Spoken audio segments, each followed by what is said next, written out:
Yan mga kabayan, dahil kanina yung mga dates nilinis ng mga yung naglilinis ng mga dates. Ayun oh. Yan, binaba na nila yung mga bunga. Ginanyan lang nila ang mga bunga.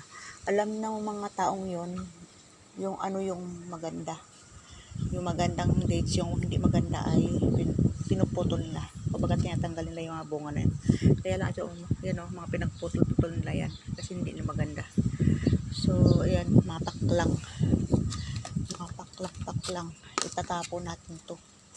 Itatapon, pulutin natin to. Ayan. Ang bigat pa. Isang peraso lang. Ang bigat nito. Maliit lang ba? Mas mabigat siguro sa taklang ng niyog.